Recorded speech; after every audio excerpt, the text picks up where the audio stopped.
Celso, helicóptero pousando. Dá o start pro helicóptero da PM.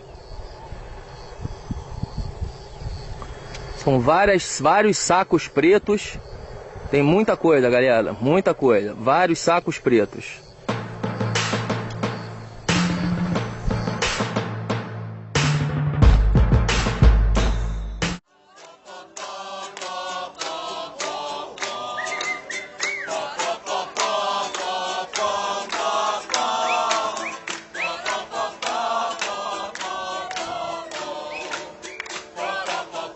A Polícia Federal e a Polícia Militar do Espírito Santo divulgaram que no dia 24, divulgaram no dia 25, uma segunda-feira, que na véspera tinham feito uma apreensão de 445 quilos de pasta base de cocaína que tinham sido transportados por um helicóptero. Aí a grande surpresa da ocasião foi que se soube que esse helicóptero pertencia ou pertence à família Perrella. Os políticos envolvidos são políticos importantes em Minas Gerais, são políticos conhecidos pelas ligações que têm com uma pessoa que se apresenta hoje como candidato a presidente da República. Define uma palavra, cruzeiro. Uma palavra só. Paixão. Dinastia. Perrella? Aécio Neves. Amigo. O helicóptero do deputado Gustavo Perrella, filho de Zezé Perrella, saiu do Paraguai, fez um pouso em hotel fazenda de luxo em Jarinu, interior de São Paulo, onde deixou uma parte da droga, e no dia seguinte pousou em uma fazenda em Afonso Cláudio, Espírito Santo, onde houve o flagrante. Foram presos o piloto Rogério Almeida Antunes, funcionário da Assembleia Legislativa de Minas Gerais, o copiloto Alexandre José de Oliveira Júnior, o empresário Robson Ferreira Dias e o jardineiro Diélio Rodrigues. É a segunda maior apreensão de droga lá do Espírito Santo, uma das maiores que já houve no Brasil, de quase meia tonelada de pasta base de cocaína. Ihu! Estilo tu é doido, maluco. Essa investigação, vou dizer, é uma pena que ela acabou, que a Polícia Federal fez questão de livrar todo mundo, que o procurador saiu, mas o maior prejuízo é que ela realmente poderia contar melhor a história do tráfico no Brasil.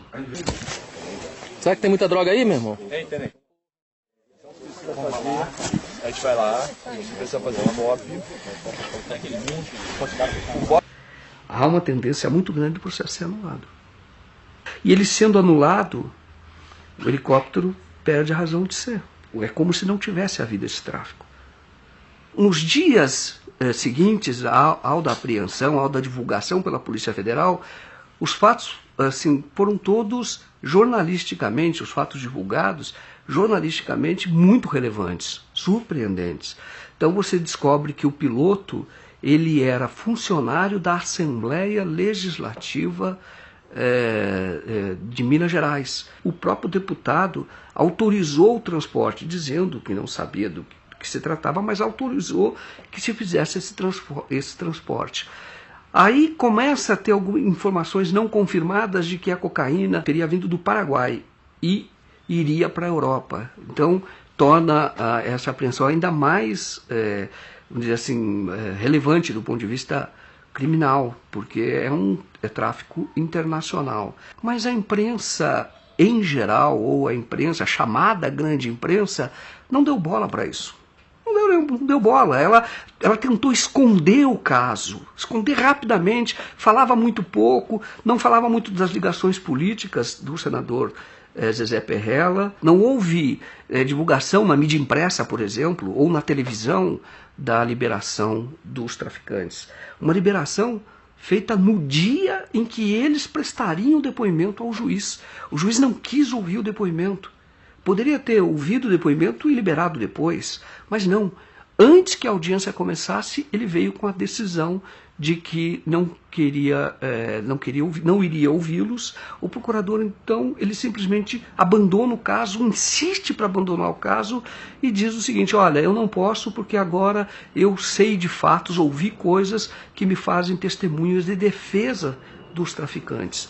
Então é uma coisa absurda, entendeu? A pessoa sai da condição de acusador para ser testemunha de defesa dos traficantes. Você imagina, por exemplo, um outro caso famoso, o caso do Mensalão. Você imagina o procurador da República, na época, o Gurgel, ou mesmo o anterior, ele simplesmente, depois de iniciada toda a acusação, ele diz, olha, não posso mais, eu agora vou ser testemunha de defesa dos acusados. É um total escândalo. Quer dizer, mostra a disposição do órgão de acusação, aquele que deve fiscalizar, aquele que deve acusar, mostra ele, na verdade, preocupado em livrar a cara das pessoas.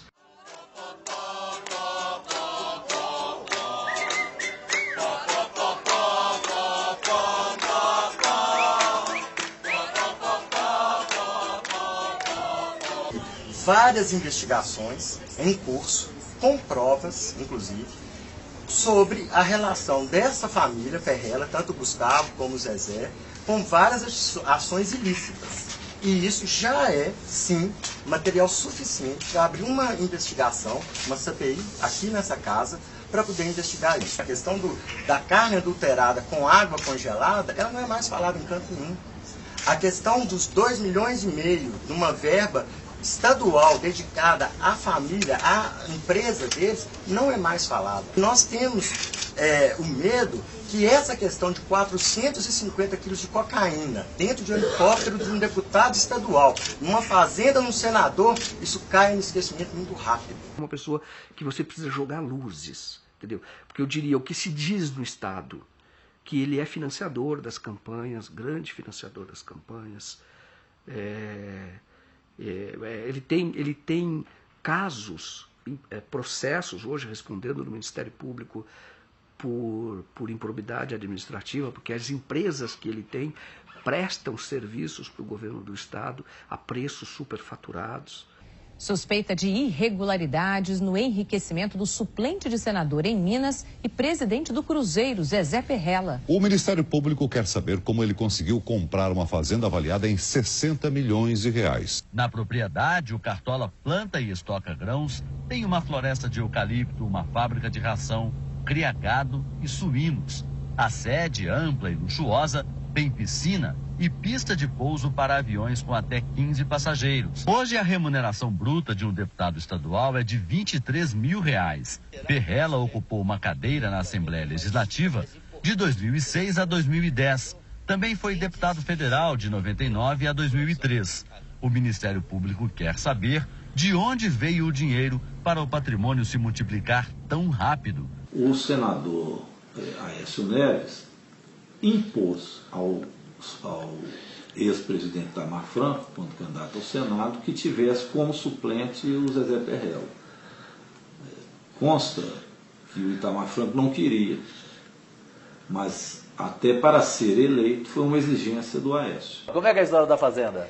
A minha fazenda fica a 300 e poucos quilômetros. Essa aqui saiu na televisão aí, que a Record mostrou. Na Record? Eu ia sempre de avião, porque eu estou a 40 e poucos quilômetros de 4 cidades, né, por terra. E quando você vai de carro, você tem que atravessar balsas, essas coisas todas. Resolvo ir numa cidade do lado lá, que chama Paineiras. Estava eu e meu diretor de futebol. Chegando lá e tomamos umas pinguinhas, né? Evidente. Voltando, cara, eu não achava fazenda nem pro diabo. Cheio Você de dirigindo? entroncamento, eu dirigindo. Tinha uns caras bebendo lá, eu parei. Falei um cara assim,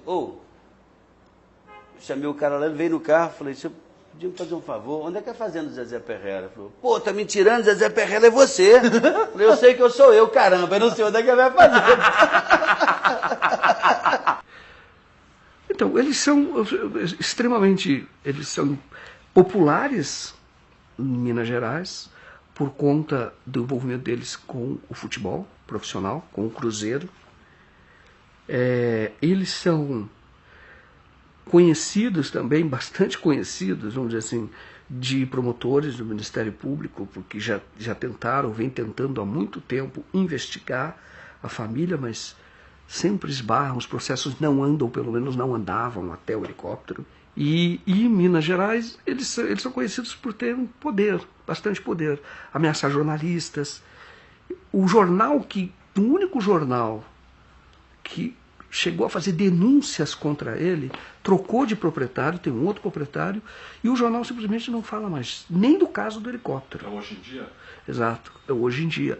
O seu nome, por exemplo, foi ligado à queda de um helicóptero agora, recentemente, em Minas Gerais, com 400 quilos de cocaína. É uma piada, está preparado, né, senador? Isso é uma piada. Da família, o senhor acredita que vai acompanhar a família? Não, ele tem que explicar, até hoje não ouvi nada que, acho que ninguém menos, que o vinculasse a essa questão. Temos que dar ele direito de defesa, mas é preciso que isso seja rapidamente esclarecido. O senhor já é... A blindagem em Minas é absoluta, né? Eu costumo dizer que em Minas Gerais, por exemplo, não existe mais a tese de Montesquieu, a separação dos três poderes. Aqui, executivo, legislativo e judiciário se misturaram num só. A gente costuma dizer que se foi trocado pelo lema dos mosqueteiros, né? Um por todos e todos por um. Se é verdade que não há envolvimento dos proprietários, mas por que esse helicóptero foi usado? Então, o helicóptero, ele acabou sendo, ele é um grande ponto de interrogação. 3 ou 4 dias depois da apreensão, você tem o delegado da Polícia Federal que convoca, que chama a imprensa para dar uma entrevista cujo objetivo era mostrar ou dizer que para a Polícia Federal, o Zezé Perrella, dono, senador dono do helicóptero, o deputado dono do helicóptero, não tinha nenhuma relação com esse caso. Ele veio num papel que não é dele. O papel dele é apurar. É por isso que existe o aparelho policial.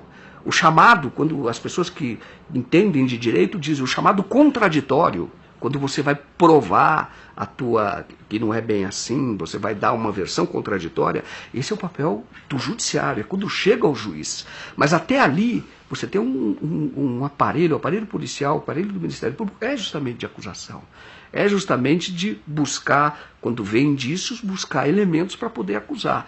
Isso é para proteger a sociedade. Só que não é justo que essas pessoas, nesta fase de indiciamento ou de suspeita, elas sejam presas. Mas, enfim, elas são efetivamente suspeitas. Agora, depois você tem o judiciário, que seria imparcial, que julga ouvindo advogado de defesa e Ministério Público. Neste caso, você parece que só tem defesa. Você não tem acusação. E aí quando se diz que a própria imprensa que tem esse papel, nós ouvimos já que era o cão de guarda da sociedade, que ela tem esse papel de fiscalização, ela também não fez, ela também se omitiu. Você tem, por exemplo, uma pessoa do Rio de Janeiro, que é o Robson Ferreira Dias. A polícia disse que ele era um comerciante, assim, menosprezou, como se fosse uma pessoa um laranjão. E não é. Esse era empresário de futebol, também empresário de futebol profissional. E tem muitos bens na cidade dele, em Araruama. Ele fez viagens para negociar a compra da cocaína na Colômbia. Ele fazia os contatos na Europa. O Alexandre tem uma escola de pilotos em Campo de Marte. E aí quando você conhecia o Alexandre, então você vê que o Alexandre era um empresário em ascensão, crescendo muito rápido. Em 3 anos ele não tinha nenhum helicóptero, passou a ter 5, muitos alunos, ele muito ambicioso, muito articulado, muito preparado, muito inteligente, sem nenhuma passagem pela polícia. Ele era maçom, participava de associações de pilotos, ele era um cara respeitado, entendeu? Como empresário, em ascensão. 26 anos, e um empresário. Deu entrevista em rede nacional. Alexandre, você é traficante? Não sou traficante. Com toda sombra de dúvida, não sou traficante. Mas você foi buscar cocaína e levou para o Espírito Santo? Negativo, Sr. Joaquim. Fui contratado para fazer um voo do Paraná para o Espírito Santo de produto eletrônico e veterinário. Em momento algum nós tínhamos conhecimento que estávamos transportando cocaína. Nem eu e nem o outro piloto, o Rogério. O senhor acha que foi usado? Com certeza foi usado. Com que objetivo? Olha, eu não sei te dizer, mas eu acredito que qualquer piloto que soubesse que estivesse transportando cocaína não pousaria em nenhum aeroporto controlado. Você entendeu? A gente pousou em Avaré, pousamos em Divinópolis, você entendeu? com conhecimento da carga, se tivéssemos o conhecimento, a gente não pousaria em nenhum aeroporto.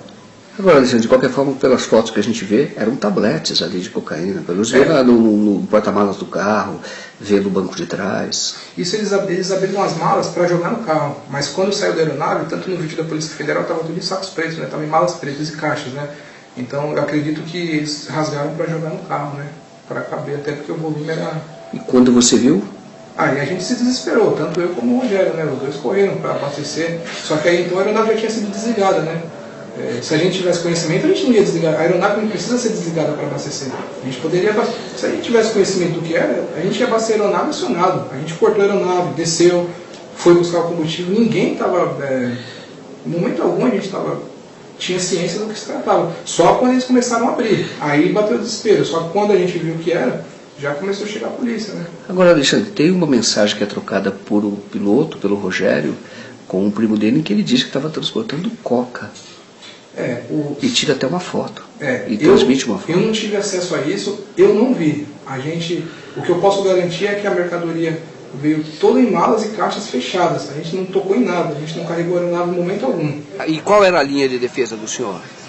A nossa linha era justamente isso aí. Que ele não tivesse conhecimento que era droga. Seria isso aí tentar saber que ele é primário, a pessoa que nunca se envolveu com crime. É um empresário. Para nós foi surpresa também. O que o senhor acha que vai dar esse processo? A justiça tem que decidir. Os processos, sob a minha ótica, está nulo. A prova ilícita não tem valor algum. Por que São Paulo, que tem a maior frota de helicópteros do mundo, e esse piloto que nos deu entrevista, foi ele que articulou o transporte? Então foi ele que trouxe um helicóptero de Minas Gerais para fazer esse transporte. Teoricamente foi ele que trouxe. Mas por que ele precisava trazer de Minas, se aqui em São Paulo tem tanto helicóptero?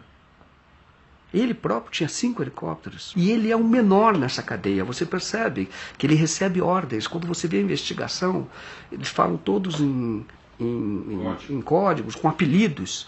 Ele é subalterno. A descoberta foi da polícia, esteve lá, só que ela não valorizou isso dentro do processo.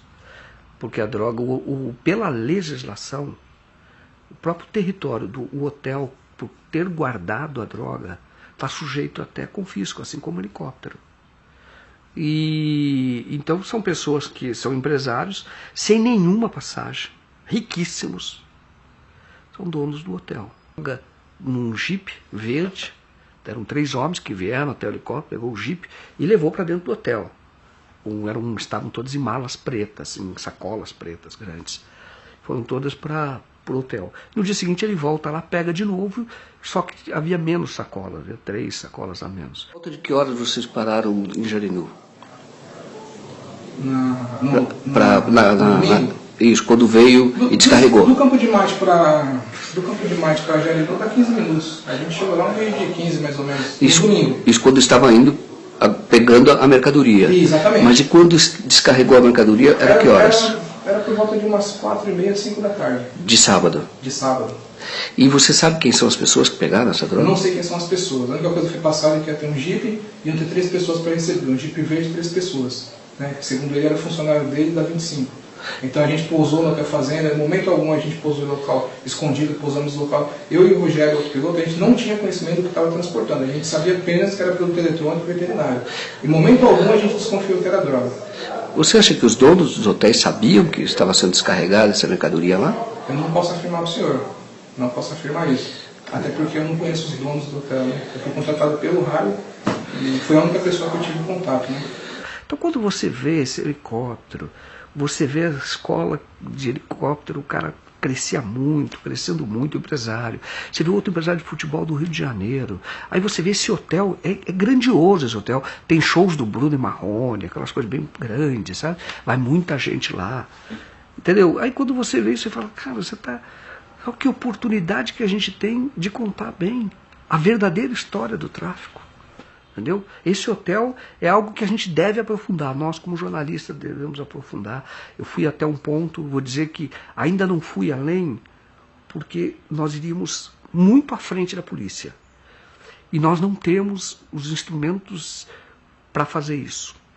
Entendeu?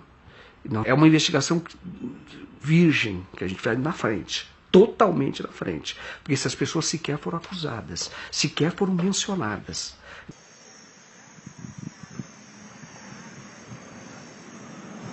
Afonso Cláudio, ela vive assim. Afonso Cláudio é uma cidade pequena, uma cidade de 30 mil habitantes, de atividade agrícola assim, intensa, cidade de morros.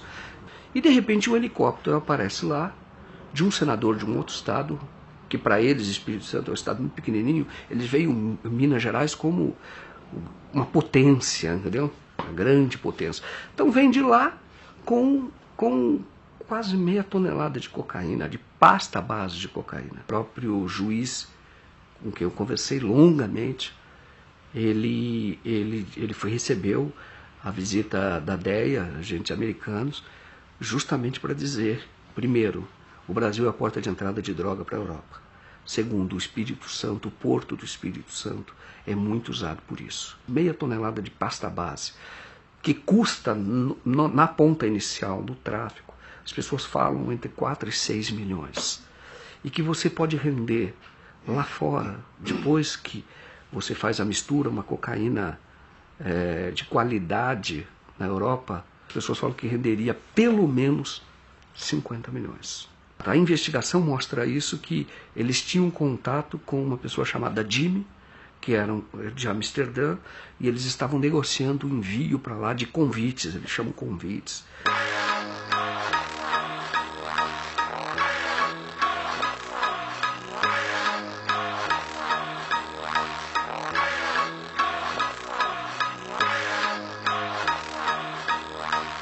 A investigação parou. Os caras foram soltos. Foram soltos sem pagar fiança, sem exigir, por exemplo, tornozeleira, que poderiam ficar em tornozeleira, sem nenhuma obrigação de comparecer mais à justiça. O helicóptero pode ser devolvido para a família Perrella. A droga vai ser queimada, mas ninguém tem certeza que se o que vai ser queimado será a mesma droga. Aí diz, olha, e como é que fica a sociedade? Por que estamos fazendo tudo isso? Agora, impressionante é que se hoje você for em qualquer presídio, feminino sobretudo, a maior parte das pessoas que estão nesses presídios, presos como ratos, assim, de superlotação, a maior parte é por tráfico de drogas. A maior parte. Mas olha que contradição.